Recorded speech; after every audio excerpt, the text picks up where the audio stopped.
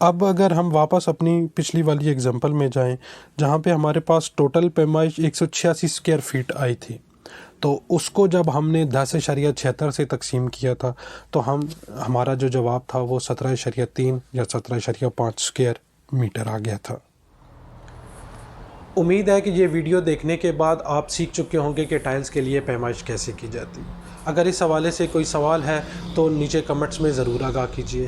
اگر tiles purchase کرنی ہو یا ٹائلز کے حوالے سے کوئی بھی معلومات چاہیے ہو تو نیچے نمبر اور ایڈریس دیا گیا ہے، آپ اس پر ہم سے رابطہ کر سکتے ہیں۔ ٹائلز، سینیٹری اور کنسٹرکشن کی معلومات کے لیے اس چینل کو سبسکرائب کیجیے اور بیل آئیکن کو کلک کر لیجیے تاکہ آنے والی ہر ویڈیو کی نوٹیفیکیشن جلد از جلد آپ تک پہنچ سکے۔ شکریہ۔